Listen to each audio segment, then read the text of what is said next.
Frère Nabiso Mike Aya na secours ya mwana na ye.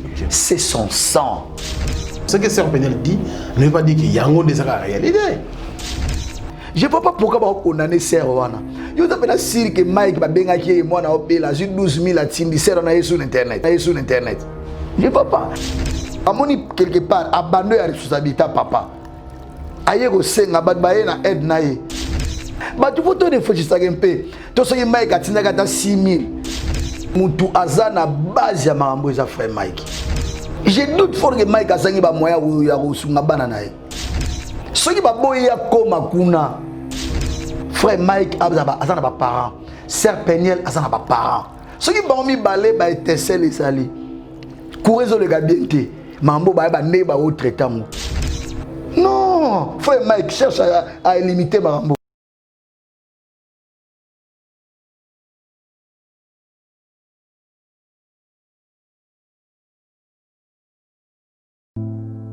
Besoin d'acheter une villa à Kinshasa, c'est désormais très simple. Contactez Notaria Conseil et Assistance Noka, spécialisé en gestion des patrimoines. Des maisons à vendre à Kinshasa, à l'exemple de cette magnifique villa des 380 mètres carrés étalée sur un terrain de 906 mètres carrés aux prestations raffinées avec des très belles terrasses couvrant 23 pièces dont 5 chambres à coucher, le tout dans un cadre verdoyant où règne le calme absolu. Notre adresse, 8e niveau de l'ancienne galerie présidentielle, appartement B1.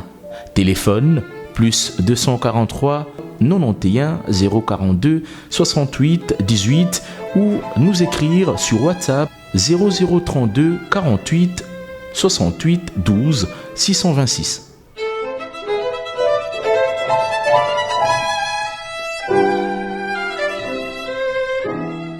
Bana King, Bana Dar es Salaam, Bana Poto, Bana Mokil Mobimba, Site FM Moko, Afrique Info avec Franck Semai, Yandankala, Twende.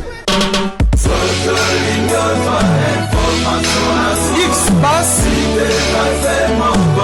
Marandura, Franck Semai. Aimable fidèle internaute, bonjour, merci de votre confiance et fidélité. Chaque fois renouvelée donc à notre modeste personne. Et nous vous disons merci parce que vous êtes toujours là. Restez branchés, scotchés sur Africa Info. Merci pour cette marque de soutien, cette forme bien sûr de la confiance que vous accordez bien sûr à cette chaîne Africa Info ainsi que nous tous qui travaillons dedans. Merci. Aujourd'hui, nous allons parler bien sûr de toutes ces actualités. Je dis toutes ces actualités, ça veut dire qu'il y a plusieurs qui bougent ou qui bombent bien sûr les réseaux sociaux. Vous comprenez bien qu'il s'agit de notre sœur bien sûr, Peniel Samba. Donc voilà, Samba je crois, son vrai nom. Et puis l'ex-femme, l'ex-épouse de notre frère, de notre pasteur Mike Karamba. Et donc voilà, le live d'hier a bougé tellement les réseaux sociaux et les gens ont parlé de ça. Il y a eu tellement des analyses autour de ça. Il y a eu beaucoup de réactions. Après bien sûr d'abord la collecte des fonds, mais aussi le live qu'a fait notre sœur Peniel. Donc il a lancé une collecte des fonds de 12 000 $ pour bien sûr sauver notre petit-fils, donc qui est Zion qui est un peu souffrant. Et voilà, donc on va parler de ça bien sûr avec un analyste que vous connaissez très bien. Il est venu nous voir. Est-ce que d'abord c'est une bonne idée ce qu'a pris notre sœur Peniel à Salima Lam ou à Salima B? Est-ce qu'elle a exposé son ex-mari?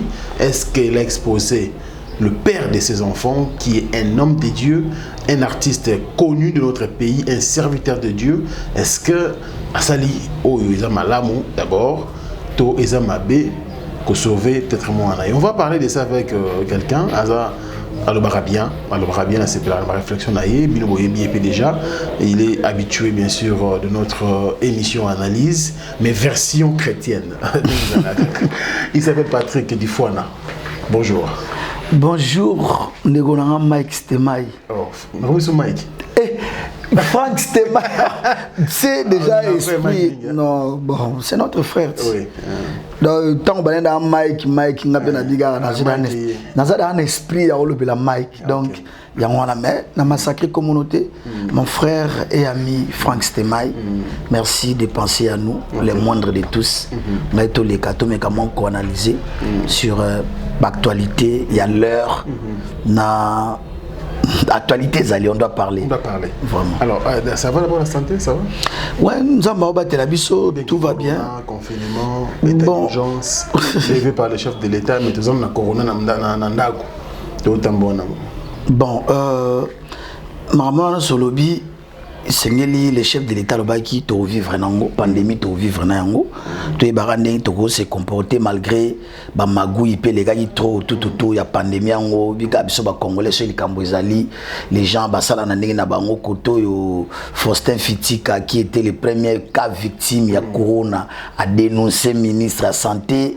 Il y a votre deux femmes qui na top Congo pas ya confrère na yo Lusako no ba dénoncer que ba pe mbongo ba loba, donc on n'arrive plus à se situer sur ce point. Il y a à manger dans ce secteur. Exactement. Ben na nyonso wana nga na loba kaka l'état il faut comme sérieux le ba l'état nyonso pandémie maladie zali.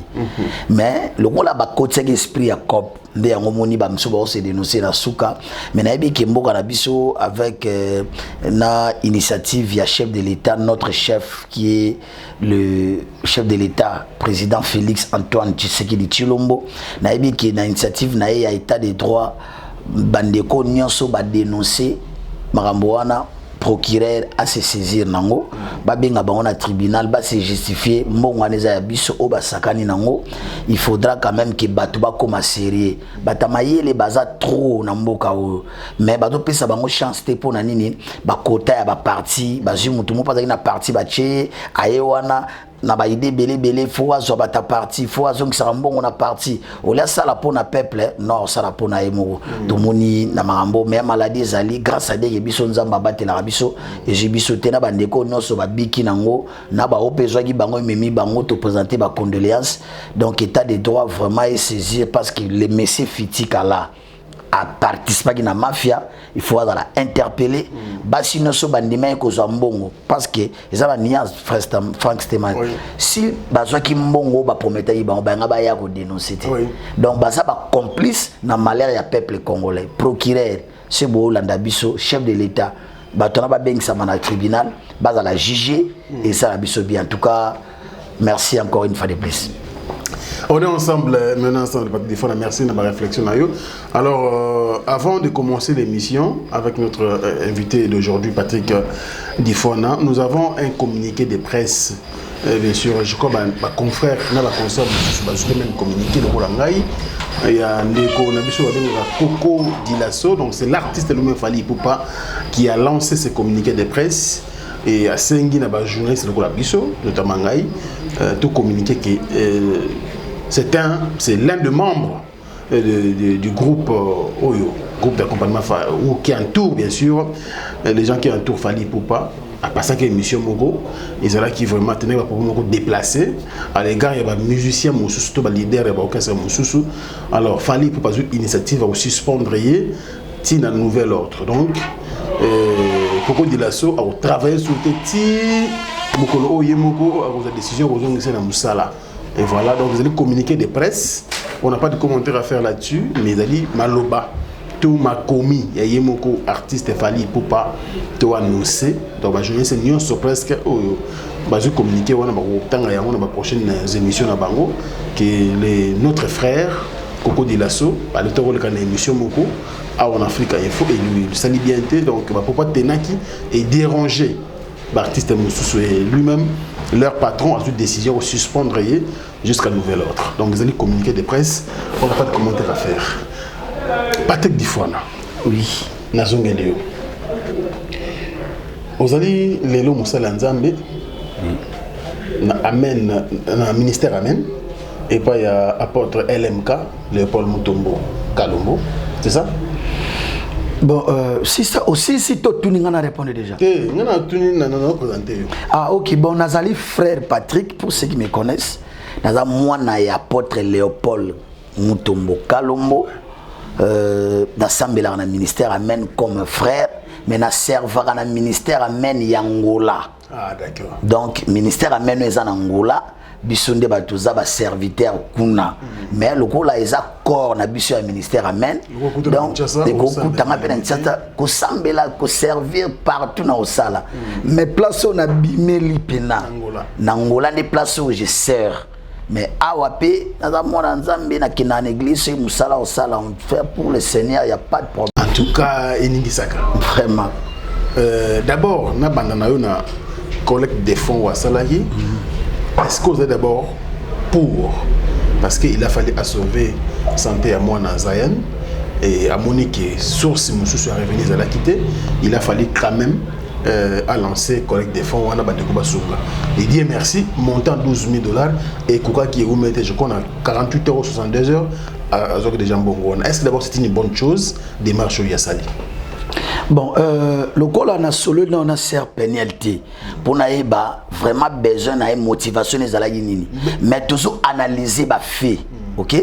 Parce qu'il n'a évité ce que soli na mais ngai le col analyste, c'est-à-dire n'a pas penseur libre, n'a pas réfléchir librement. Serre pénal que ça la collecte des fonds et ça m'a bêté pour na nini a sali cri d'alarme pour na moto a en danger ba sauver ou ya za mwana atangai ba collecte de fonds et ngolo barate ko likana etandoike ton internet au ganga. Si je viens chez toi na ko senga ok ma Franck vous êtes boa batunanga bo sangana na banati le coller bato to ça na bango bien na difficulté ça peut ka collecte de fonds mais peut-être forme ya ko ya nango à la place publique peut-être ko déranger bato mususu mais so moni mona moi si wana na honneur na ye na dignité na ye aye parce que ça maye la compagnie que soma tchepe lo lendo na ndako parce que $12 000 batterie pas taxé ko pourquoi yé na TV est-ce que toye bana nous qui représente $12 000 on comprend ce que vandaki nani yango de bonne foi nga c'est 12 000 cash ngazalati voilà comme c'est une femme très intelligente elle qui a sengane batu ça à tenir compte que sonito mamse kuya aya sengi bato ba pesi na bonne foi moi je l'encourage aza une brave femme basi muso nga sala lolenda tchaka ba mascara na ndaku mwana petit mobulu mais lokola ye aye asengi bato à bonne foi bato ba pesi lokola na ebité azana ba ambition muso sima 12 minutes pour sauver l'enfant asali mabe moté péché moezate crime moezate asengi olia iba olia se prostituer asengi c'était pour sauver la vie d'un enfant c'est pour donner la joie à cet enfant là. Donc ngana monia m'a bêté et puis je crois que ba internaute non se ba la biso oh vraiment ba réfléchir bien au mémoire des actes tranquille fraîche ba comprendre azana pasi vous savez cette femme hein a une douleur d'enfantement yé muta boti mwana wana azomona ke mwana nazana déformation des malformations mozo ya pas malformation pour malformation zo ya pas mwana na ye un jour mwana na pas gozala négliger la société pour la malformation mon. Alors une femme qui crie à la place publique et bo sali sangana songa mwana, je vois pas quel péché à commettre ma béni à sali. Donc à sali yango na ba légitime conviction que bato ma bakoya na aide na e ba songa mwana et puis ala mwana muto ayebana bato ba sipela na banzimba papa na e ba ko songa mwana y a pas de problème. Écoutez on a vraiment la sœur pénielle que j'ai sali en passant à sali ma bémoté parce que bato musu bado senga yango mbongo ebimi bakati balembo mwango batindeli botango to mona ba groupe comme ba ONG ba fondation un jour on viendra dénoncer ça ici dernièrement frère nangai Sankara de Gunta sala be cri d'alarme ba sengi mbongo pona kosunga famille mo boye mutu mo mona mwasi mo zui nani na poto bo asangisi mbongo ko ba problème alinga ba no gerango donc ba ambitieuse belé mais c'est pona ko sauver bato. Je vois pas les mal. Il n'y a pas de mal. Mais est-ce que par rapport, parce que à ça, les locaux pour sauver moi, mais pour les autres, Bandeko Motomoni, intervention, Bandeko Belé, Balobi, papa et moi, on a zali célèbre. Papa et moi, on a zali Moussali Nzambe, aujourd'hui pasteur. Mais sur quoi on dirait acte, on est comme moi, humiliation côté à papa et à moi.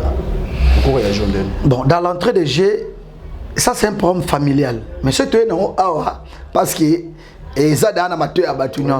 Dans un respect, il y a famille à Peniel, dans un respect, il y a famille à Mike Kalambay. Bah Mike on va dans tout le monde la politique, de on débat pas dans l'actualité. Notre sœur, ceux qui aillent dans la place publique, c'est-à-dire pour mon agui, bah tu vas confondre internet, hein? Il y a certaines personnes, bah ça il a internet pour na buzz. Mais ça n'a pas un moyen par lequel la cause c'est communiquer rapide des internet. Ce qui n'est pas aussi mal.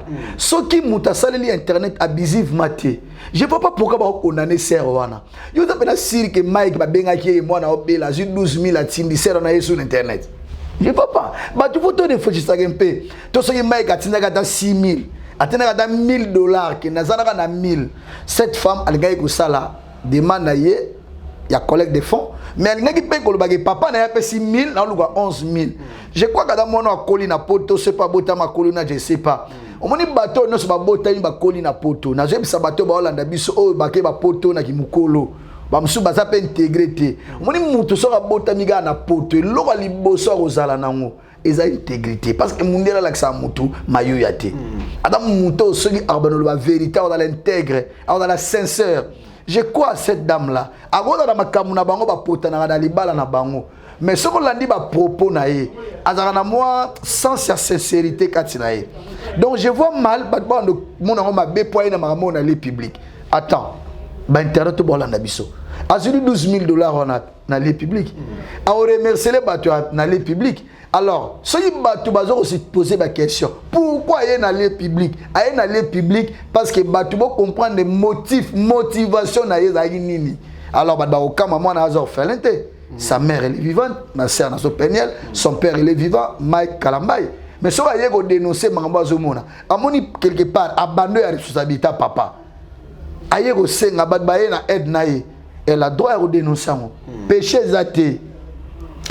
Mais beaucoup de gens pensent, en tout cas, dans toute la question, pas de problème, pas tout analyser.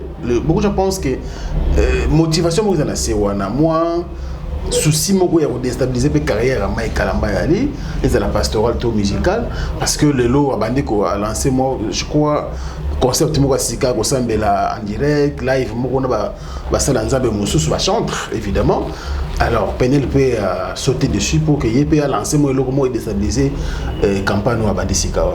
Comment tu peux réfléchir? Bon, Franck, premièrement, tous les pénales réalistes, hein? Ils sont journalistes d'investigation, comprendre. Moi, j'ai un frère Mike a une malformation vrai ou faux. Na tout par rapport à l'enquête. Non, mais selon sa maman. Selon sa maman. Malformation. D'accord. Déjà, je mets quiconque à défi. Hein? Oh, il y a mon la malformation. Pendant l'année, maman molo peut pas lobby. Ça, et ça c'est que moi dans la malformation, va causer OK? Alors, si moi dans la malformation, déjà n'a sont un parent responsable. Sa fille ou son fils a la malformation, son enfant, on vient à l'aide, bah aider parce que tobo taraba na poto tika bango na propre sort na bango te poto salisa bango ngai avant to koma na façade qui a to déstabiliser to que non na réalité to zano ba réaliste voilà. Cette femme moi nana si azali na malformation, c'est-à-dire il est des droits ya frère na biso Mike aya na secours ya mwana na ye, c'est son sang. Au comment? Très bien. Alors ce qui maman ye kolobage papa, elle a donné des preuves au comme on a vu des preuves que papa a bengara même à réagir. Ce qu'on a dit pourquoi on a déstabilisé, mais pourquoi on doit déstabiliser pour protéger le ministère n'était. Parce que le ministère peut pas la protéger pas na yo moko. Et là on a éthique. Les hommes de Dieu m'écoutent, éthique et ça dans le domaine nyoso. Vous comprenez? Ngai na tangi na ba école ya ba mupi. Je n'ai jamais vu citoyen mais c'est quand on est tant de temps à bon alia na miso à la classe. C'était pour l'éthique.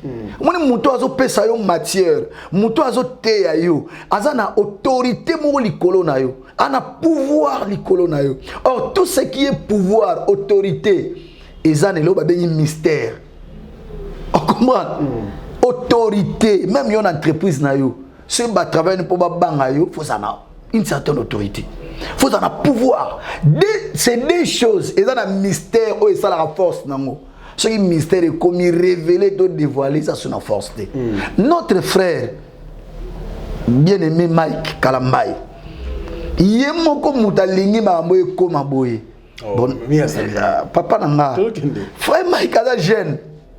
Que j'aime beaucoup côté ma qualité na yi nazo ya na kiti ete nazo ya bon comme lingi pasteur Mike ngala lingi ta comme pasteur o tina na ba mbebele la présence ministre non azana ministère na ye akambaka azana ba diacre na kati église c'est lui le pasteur.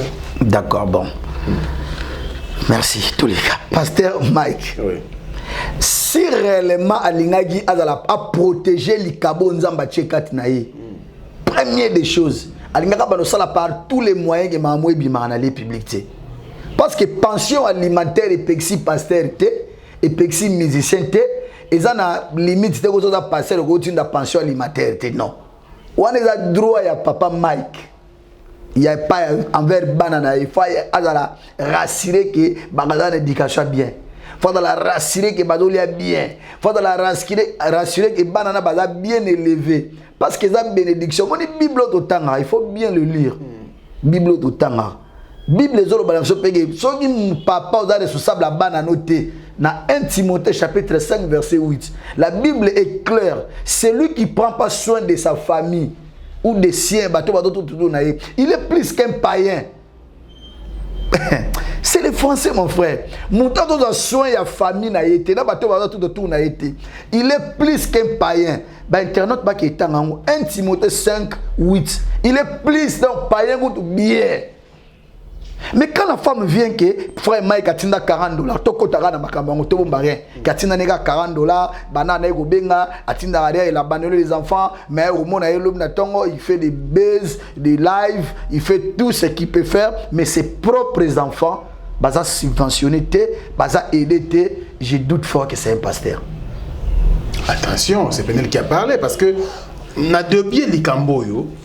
Sorti médiatique, il y a aussi on a vu ce panier, les pas maman moulot pour tout passer en beauté. Tout le monde a l'obaka, ça a une vidéo au moins à 3 heures du temps. Mais après, frère Mike, par rapport à l'oba, en tout cas,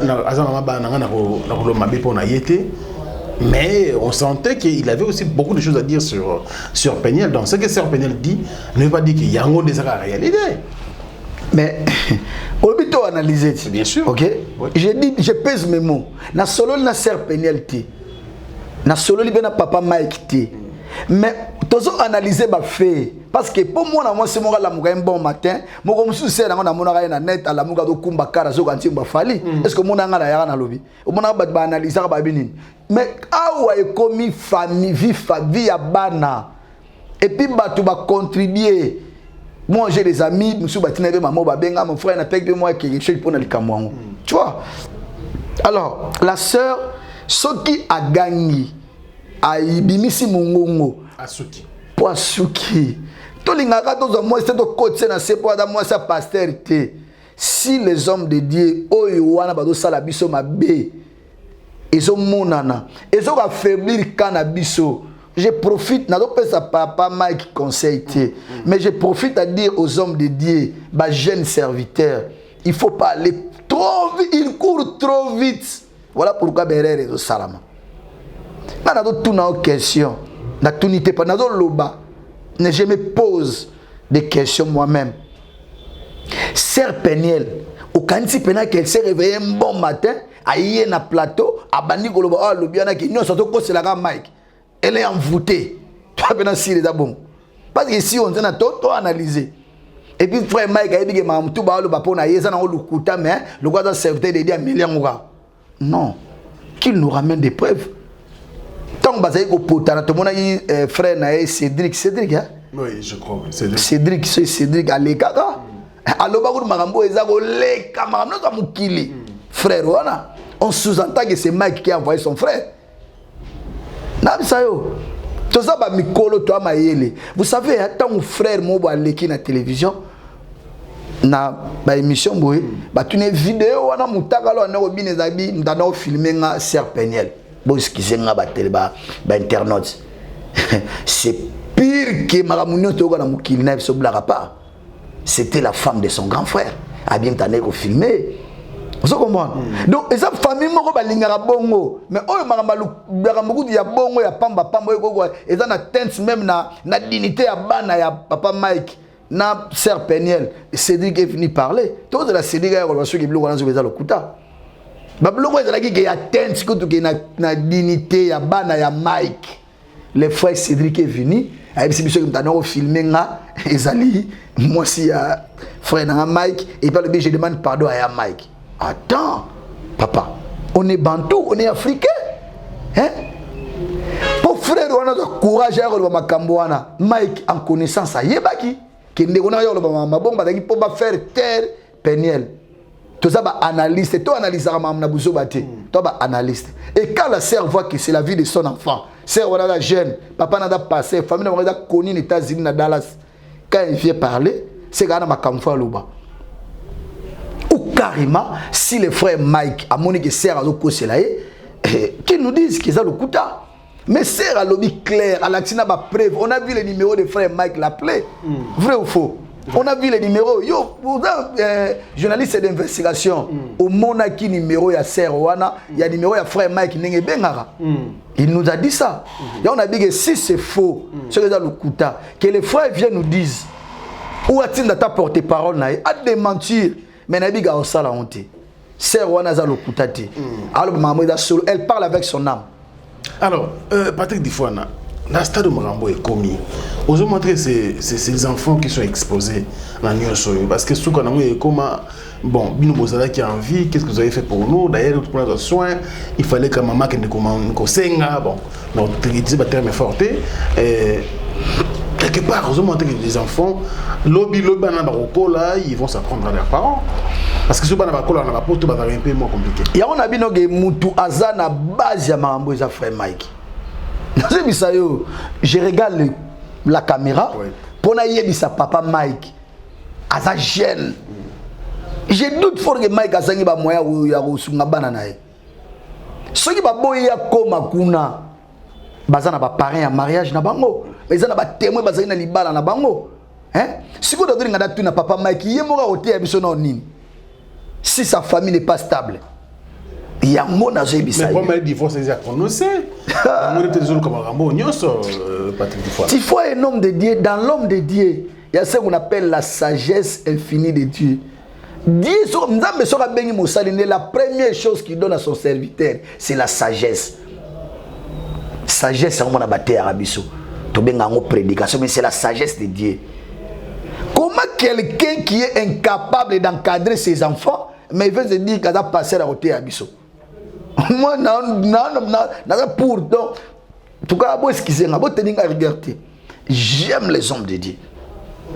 Naza pété que juge, il y a passé dans Zambété. Nazo dénoncé pété, mais nazo analysé na Bissot. Et puis je ne parle pas au nom de mon église, au nom de l'église, non. Mais je parle en tant que penseur libre. Un pasteur, c'est un père. Ok?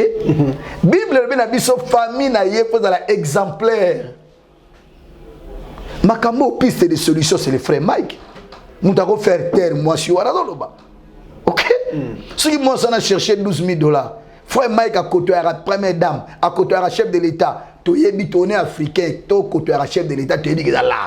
Frère Mike, il y a 2 mois passés, après si donc pour na bateau va souffrir de la Covid, mais ses propres enfants ont $40.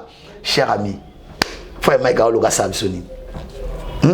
Donc c'est que frère Mike il connaît personne, il connaît personne où il y a rotina qui amène ça dans la famille moi si on a pas le baratona kangepe munoko. Tout ça le quoi kinois.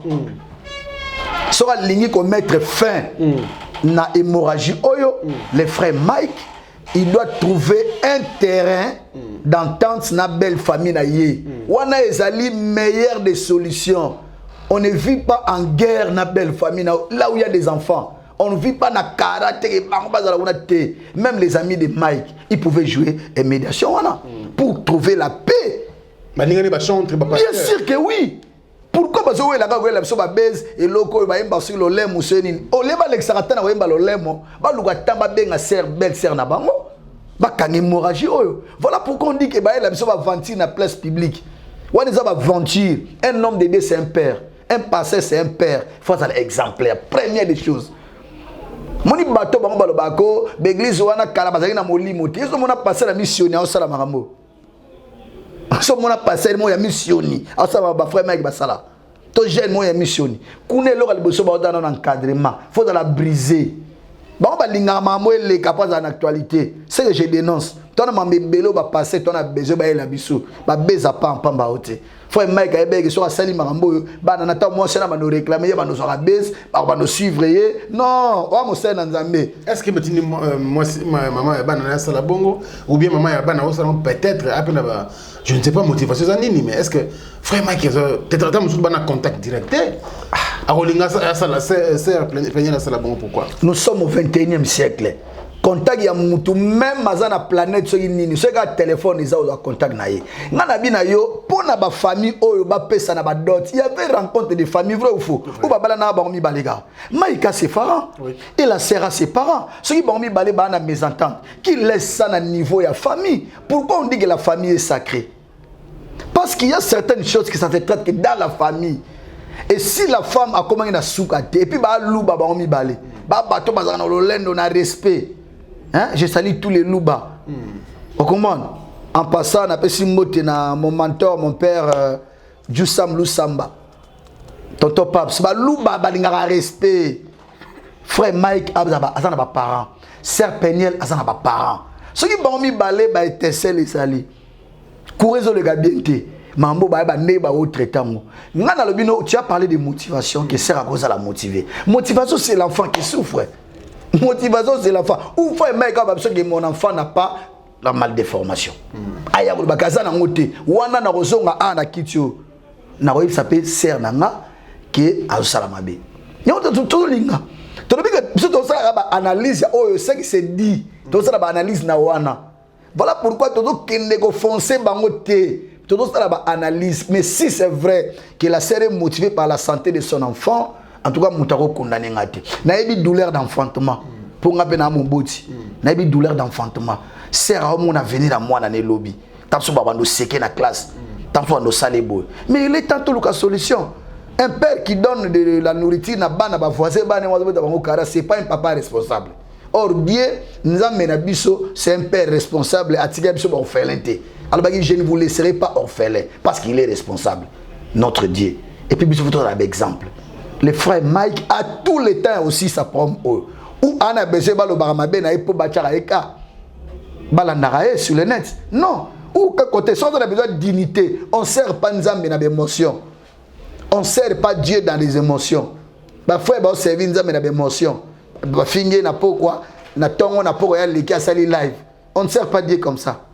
Toi on a besoin to le baki makambo ba le lokuta. Mais pour ces enfants, pour mon frère Mike na Maman Peniel, Nakozala Moutou, Namayele, intellectuel avéré, c'est un petit problème de rien du tout. Et si Bakabwana, divorce est allé prononcé. Et le Tigalinine, prendre soin des enfants. Et Moutou Azalaka, Moutou Oyo Azalaka, moteur, la famille, c'est le père, c'est lui la tête.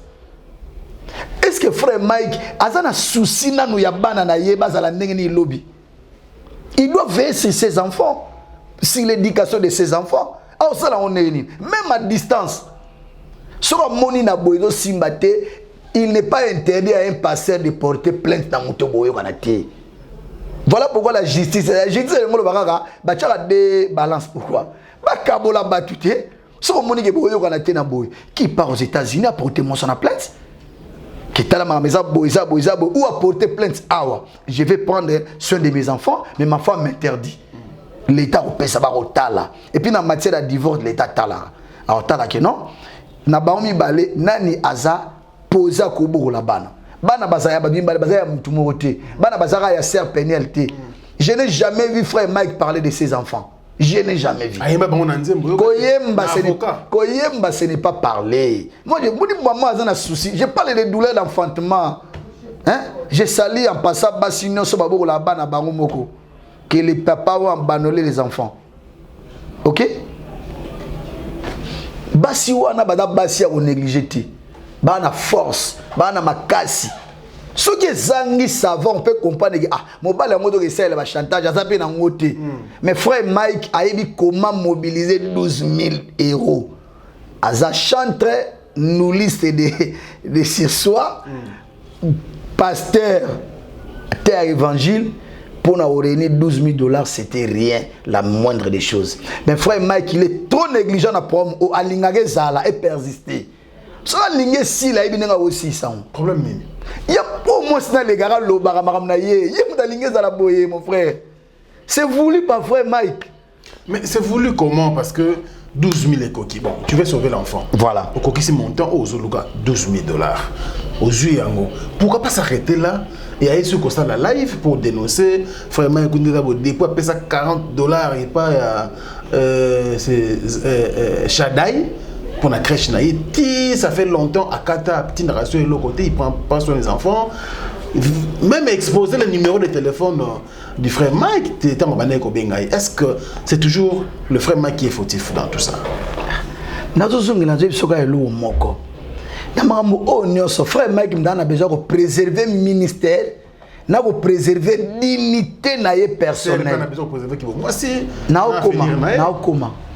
Vous savez, une femme qui a perdu son mariage, il a perdu un monsieur comme Mike, il a perdu un mari comme Mike, déjà, a commis Soso et Koufa qui t'a cher, ma vani na TV. À mon frère Mike, n'a des conteneurs qui kabila babola, atteindre la banane à 40 $. Au lieu de marcher dans une réaction, tiens la place à serre. Avant la télévision, la frère Mike n'a conteneur. Ce qui frère Mike a zangi, oh maman Peniel, yogela e mazo zanga, badba oluba. Bana noti envoie 40 €, mon bana ya bateau il va t'attendre bangote, ok na 2 conteneurs. On voit que c'est le père le plus charité dans Moukili. Sœur a raison. Il y a réagir bongo. Parce que action, c'est même la réaction. C'est l'action de frère Mike qui détient la réaction. Oh. N'a pas ce exemple. Frère Mike a sa papa. Pasteur. Ok? Et c'est que ça n'a aucun moyen. Si le frère Mike voulait que ces choses s'arrêtent là, hein? Na tout exemple moro, na tout ni frère Mike so ou la dabiso. Na tenyo rigerte, na linga no sauver lo nzambo zakat na yo. Ko bebi sangote. Soki maman moko be Peniel, maza Peniel te woni mado. Aye na bureau na ya bani ko betele histoire des similaire na yo. Pesa no maman na conseil. Que mon frère Mike me soupe ses conseils, ou paye conseil ni. La moindre des choses, c'est de chercher la paix avec tous. Bible de Tindabiso. Pour le paix, et ça que frère Mike, si Elongi n'a pas dérangé, si Elongi a frère Mike, ça dérange, la tête de frère Mike, si ça dérange maman Peniel, frère Mike, il a 1000 manières à comme vers Peniel, mais sans yazala. Oui, mais il va présent les cadeaux quand ça moutoumouno. Moi, je dis qu'il faut que ceux qui ont fait un frère Mike, Bambongo, Zoaka, Mamtado Sala, dans les États-Unis, Bakara, 5 000, il y a bien 5 000 bananes, Moutou, 5 000 qui tirent dans la classe. C'est le pénal dans le barrage, Moutou, il y a $10. Il y a des gens à mettre fin à l'hémorragie Oyo. Pour mettre fin, pension alimentaire. Mais je ne sais pas si tu as d'autres enfants en dehors de Shadai, na Isayan. Ce que dans la moussoute, oh Zozoa, c'est pour tes enfants. Bogola bango bien, Balia bien, Bazala bien. Pour moi, je dis que Yone Moutoza, Octer, Yone Moutoza Pelissa Moutou, frère Mike. Ah, maman Peigné dans a 12 000 au Samoa dans le traitement. Ma yéka en internet. C'est que c'est une sorcière, il y a premier degré. Frère Mike a tiré 12 000 au Samoa dans le traitement. Allez, maman m'a sur internet, oh non, attends rien. C'est que c'est la sorcière la plus réputée du monde. Non, frère Mike cherche à limiter Marambo. On est, tala, biso ba to sambela, biso ba chrétien, biso banana bino bote yaka, tomi chana poana. On est fatigué de vous. Nous sommes au temps de la fin. Église, faut se comporter dans temps tout ça. Toko yobaka ba besoin venant des noms de Dieu. Oh mais attends, fais la mode alors sur les balles de la rayo. Hein? ferme l'église, va faire la mode. Ça la marque nayo et le belarabilamba pour monde on aime telinga polémique. Mais yo dans le monde il y a paix. Dans le monde il y a kimia, dans le monde il y a père et rassembleur. Hein? Oh, mon frère. Voilà, merci beaucoup. Il s'appelle Patrick Dufouana, c'est un frère en Christ. Oh, les lois ont analysé pour Nabiso. Tout benga bateau bazana maîtrise makambu. Dans secteur par secteur. Dans le secteur, je pense qu'il est mieux placé. Je crois que on lui a laissé le temps. Il y a qu'on loba, il y a qu'on faire, analyser justement pour Nabiso concernant ce sujet. C'est vrai, beaucoup diront qu'ils ont vie privée sur la place publique. Ils ont sous privé et comme public. Donc voilà pourquoi nous parlons, surtout que frère Mike Kalamba, c'est un pasteur. Oh lelo, batubalingara mingi, mais bablo ka botan ozoyaka, ça demande un peu mon conseil et un peu de part aux d'autres. Donc nous allons prendre le dernier thème de cette émission, mais avant cela, tu auras quelques conseils. Alors ce qu'il faut que ça maman peine le conseil. Donc on peut c'est na stade au Marambe Komi parce que dernier live venait d'acquis hier la nuit. Bon on a dit sur la moi.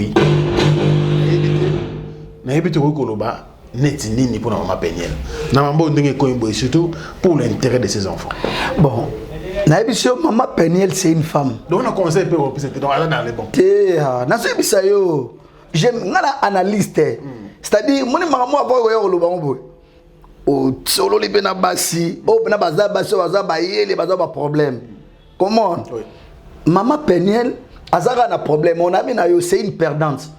Mouto à perdre, azarasou na contrôle. Mais Mouto a la combat, il a gagné, à remporter, c'est le frère Mike. Ah, à perdre, oui. La perdre, moi c'est le gros la Peniel. Le frère Mike a perdre. Bah, on a pas musica, donc Aza gagnant. Le frère Mike a gagnant. Lui c'est le père, c'est la tête. Yémoutago. Même son frère Mike a mal géré cette histoire. Dès le départ, à gérer en Mabé. Nos frères Mike a sala ba erreur grave ya peut-être go coûter même ministère na cher. Pour banana ba auto banana ba qualité un jour bano ba solo na ba auto na papa. Ndeni salagi ke papa Cédric abimana maman na biso ba tout une question na. Pour etikali na ba net ata bo effacer ba biso ba zo ba bomba banana ba otalamu. Na motema mabeza na communauté na biso. Les enfants vont lire ça. Ba otala ba ça lecture à vidéo. Le frère Mike Asala. Hein? Après, permettra Cédric à n'importe quoi na maman ya banana ye. Est-ce que tu es sûr qu'il est au courant que ça l'émission ou bien il est surpris par après? Yo da mutamaele ko bozo ba internaute bazobati. Batamaele balanda biso. Mona mutuma pendant en Australie boy un grand médecin atanga trop, il est intelligent. Moi je me mets à la place des frères Mike ou yo déjà à la place na yo. Yo na problème na moi si na yo mère na biso qui j'ai sali. Bon comme na problème na yi. Si ko legi nord se permet de ça l'émission de. So yo doit na problème na moi si les ayo. Legi nord ça l'émission de. Bat ba so baté. Yo na problème na femme na yo. Mais legi nord que ça l'émission yo yebagi noter malobi peke mutaka la wana ça ya ngam dans filmer nga belle sœur nanga. On peut tromper tout le monde, mais sauf conscience naïmo. Le frère Cédric, c'est qu'il a dit à Banagi comment on a aval pas sauver pour un grand frère, il faut venir comme ça. Mais il y a une erreur monumentale où vous allez faciliter. Et on a bien un frère Mike, on a un conseil au sa maman Peniel. Pour maman Peniel, elle a un fardeau église. Maman Peniel, c'est une femme. Elle a représenté rien dans le ministère, il y a papa Mike. Et puis c'est une goutte d'eau dans l'océan. Ce qui frère Mike a sage. Si réellement frère Mike tu as appelé pour servir Dieu, c'est clair et net aussi ça makambo. Maman on a réclamé à terre zongela yo. Maman on a réclamé na epete que non, amona ko na moi ça sali zuate. A réclamé pension alimentaire ya bana. C'est si simple que ça donner. Donc bon nous bezani. Ce qui se ko papa Mike a mo pesa. Bombaga ba transfert wana. Si mon colossaire Peniel a réagi pour te détruire, n'a pas défendre le ministère. Donne-moi les preuves, je viendrai pour te défendre. Merci beaucoup Patrick Dufoy. Nous allons prendre le dernier thème de cette émission parce que tant où on ça qui comme Coca. Merci. Na ben news pour ça côté la biso beaucoup de gens la beauté déjà qui ben d'abi kana ba WhatsApp, na ba groupe WhatsApp débat les ma cas concernant ces problèmes mais c'est vrai et c'est possible ndenge Patrick Dufoy dans lobby awa il y a qu'on régler yango parce que il s'agit bien d'un homme de Dieu qui s'appelle Mike Kalamba, c'est un pasteur à berger de Tobenga Rabango. Voilà donc ça va passer vite. Merci, merci Ko, qui est aussi une maman. Je pense que c'est là qui n'a pas de problème. Merci pour tout. Et puis Rijandi Loua, un enfant pas comme les autres. Et puis vient un frère pour moi, il s'appelle bien sûr Spero Sol. Mais c'est le président. Moi, Gisèle Matota, merci. Bonne dégonée, un frère, je te porte dans mon cœur. Pourquoi pas lundi, mon surprise agréable, Bogart Tinapoche. Je penserai comme ça à un grand frère qui s'appelle bien sûr José Moulumba, le plus beau et le plus élégant de la ville de Birmingham. Moté Mabeni, Penda Moulumba, Barcelone, Mère Nabiso, Manareven, et Manu Sakombi, 20 ans de métier, Henri Tonzambile, Banalemba, et pourquoi pas Diesel, la City, London. Je pense également à toi. Nous sommes presque à la fin, mais aux allées serviteurs de Dieu, au serveur Nzambe Angola, aux allées à Kinshasa confirmer Kangyo Awa. Vous allez être Congolais. Les 15 Awa, l'église a refondé. Mais c'est la personnalisme qui m'a poussé. Pendant un état d'urgence, tu as confiné Awa, l'église de Kangamaki. Les 15 l'église a refondé. Mais il y a des lectures là. Pendant une période où il y a confinement, où l'église a refondé, il y a tant que Moussa Lanzambe concernant bien sûr les comportements des hommes de Dieu. Il y a Banana Nzambe, chrétiens en général. Pendant la période où il y a confinement rapidement. Oui, Frank Stemai, j'aime t'appeler comme ça. Oui, confusion Mouro et Salamati Lelo. Qui vous appelez tout le monde qui a son Bible. Azana Salipeka. Vous l'appelez l'homme de Dieu. Ce qui est très grave. Ce n'est pas ma Bible des Amsel Nzambe.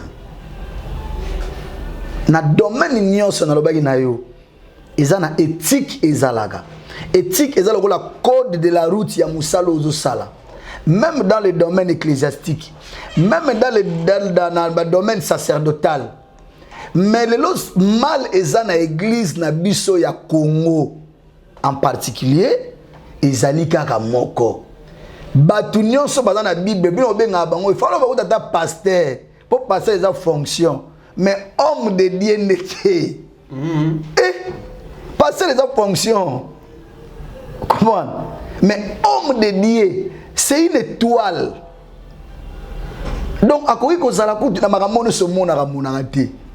Ce que mon gars moutumo va kangaï dans la photo, atina photo à salabo, homme te. Mais à cause d'un pasteur. Non, attends, homme de Dieu, pas un droit erreur. Droit erreur. Ah oui, peut constater. Homme de Dieu. Ah oui, pour ça l'erreur. Peut-être pas tout le monde là. Donc, homme de Dieu, na tuni question. Moto nzambe yo mona ka moto nzambe neti papa molimo na yo na bi ndimela ke mingi. Donc asumuka kate. Asumuka na ndeni. Asumuka te. Oh. Na bisa yo asumuka ndeni ni. Nzambe na ngai. C'est que ça saint. Mais Bible est clair, ce sont les saints qui verront Dieu. Oh, mais ça dans Saint-Esprit. Donc ils apprennent. Mais comment l'église doit se comporter dans le temps où tout ça. OK. Oui, bien dans différents chaînes de télévision de la place, il y a beaucoup de hommes de Dieu. Qui font bar avant l'église. Arrêtez de pleurnicher. Ils sont clairs qu'il faut ramener à la bonne. Pourtant, nous sommes au temps de la fin. L'église fait à la persécuter. L'église fait à la belé. Non, nous monité. On verra encore que tout le monde va voir la police va gagner pasteur. Parce que persécution fait à la parce que nous sommes au temps de la fin. 2 Thessaloniciens chapitre 2 verset 7. Bible de mystère et iniquité de mabé et de salama déjà. Ba pandémie, ba mariage à mibali, basi baso bala les mystère ya mabé. Mystère c'est quelque chose qui était caché mais a révélé tout ça là déjà. Mais l'autre ils ont retenir dans pour se manifester dans pouvoir dans nyonso et ça la église. Donc l'église dérange. L'église doit déranger. Il y a un moni, bah bon le tout déconfinement mais l'église peut d'ailleurs les derniers. Or que c'est le lieu le plus discipliné à Namukile les églises. Place de Bakota, protocole la place au Vanda. Mais beaucoup font là. Alors les hommes de Dieu, prions encore. Parce que nous sommes au temps de la fin. Nous sommes au soir de l'église. Et comme il t'a l'église de Dieu, pour nous dans la rapide, l'église est céleste. L'église est là Mukilité, c'est là Lola. Il y a un moment où je viendrai vous prendre. Atika qui rendez-vous quand il y a un alors, bateau se préparer pour aller quelque part. Yo uti mobe mon ami qui la poto. Mukolo visane bimago banego kene poto. Ozalaki na ba obanego se comporter sur comme dans la kinte. Faut yeba ke kuna ba mata métro, faut yeba na mikili ba zalaka boye avokota ke ba fo boye. Donc c'est comme cela que les hommes de Dieu doivent se comporter na église. Lavons nos robes. Tous sur la robe na biso, tous en a vie moko irréprochable, tous en a vie moko ya bien, parce que tant et comme mabe nous sommes au temps de la fin, mais nous ne sommes pas encore à la fin du temps. Mais nous doit dans mikolo ya siko Bible le bagi que beaucoup mona papa na mwana ba mikolo ngo ya ngotoza. Ba pandémie ya makasi kute goya sous koleka oyo. Le corona. Oui, goya, ça la prophétie, c'est dans la Bible. Parce que mokilisation na kimia te nkola le bagi, vous voulez la paix, paix gozalati.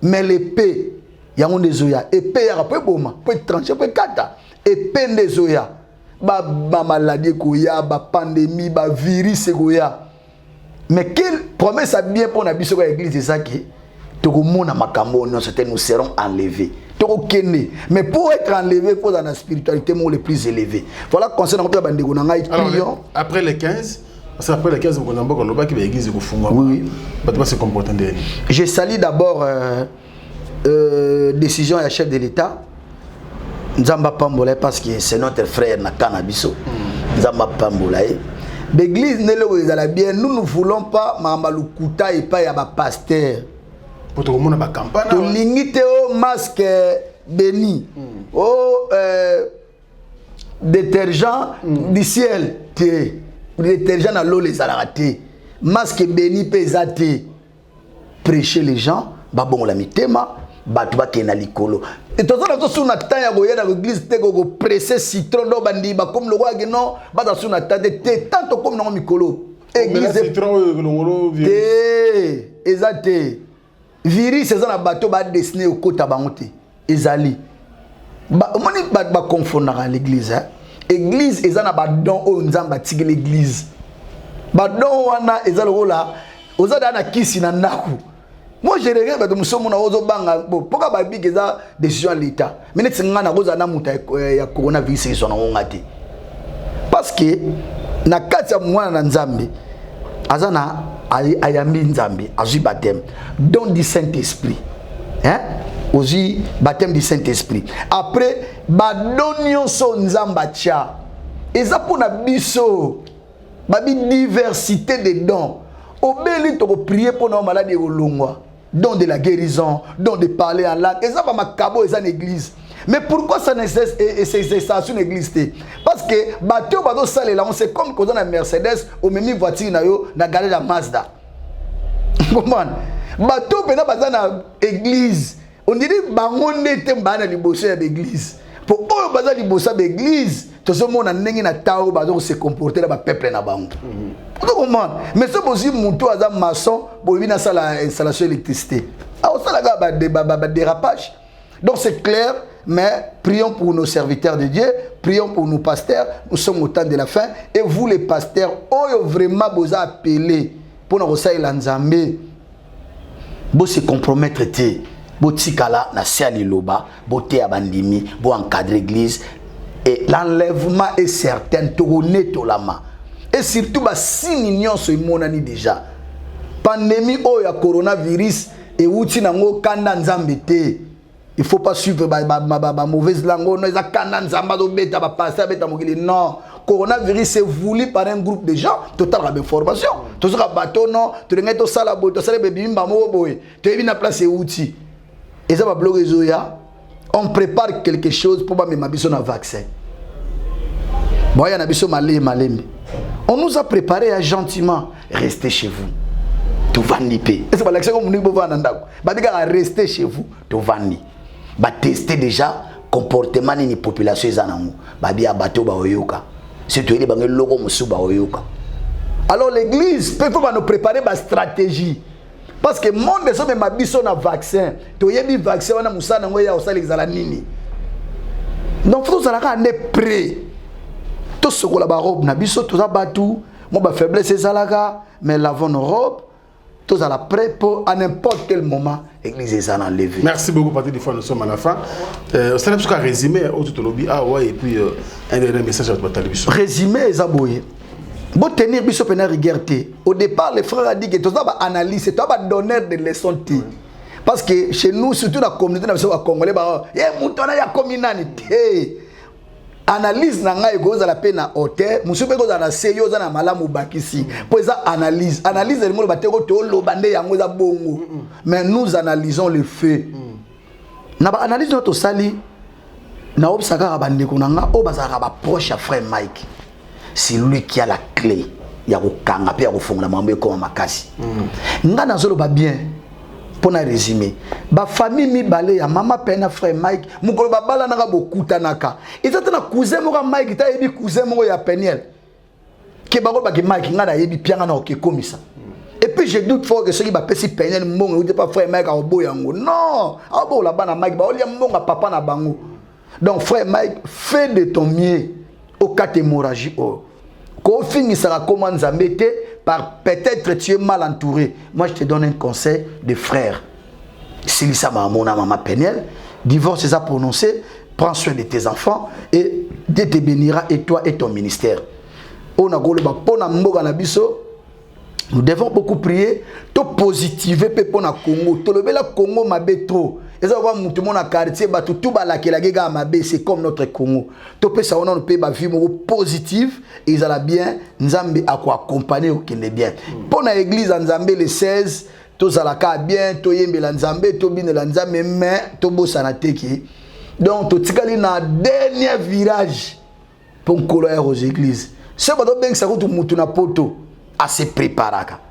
À tigima kozonga babutu pour passer les rapports à mabe. On doit gagner nana pas grand prêtre. Donc tout se préparer pour kalaté enlèvement goya.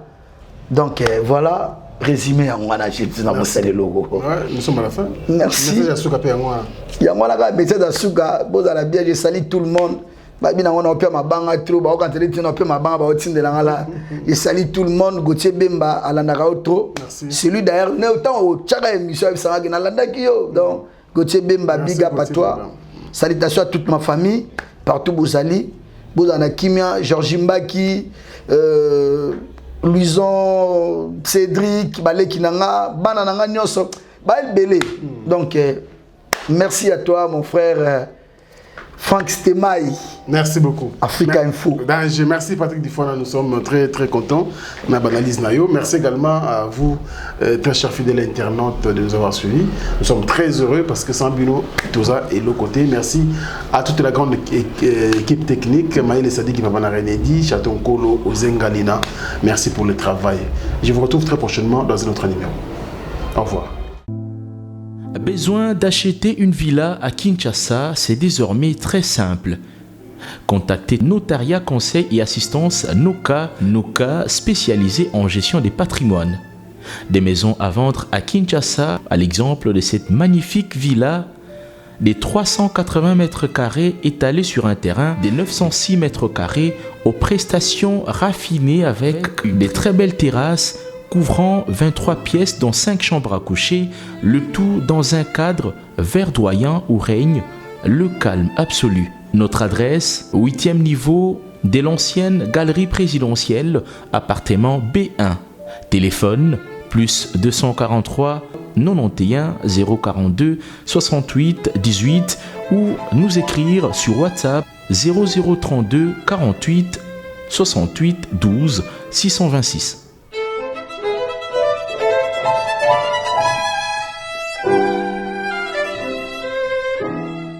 Bana King, Bana Dar es Salaam, Bana Poto, Bana Mokil Mobimba, Site Afe Moko, Afrique Info avec Franck Stemaï, Yandankala, Twende. X-Bass, Marandura.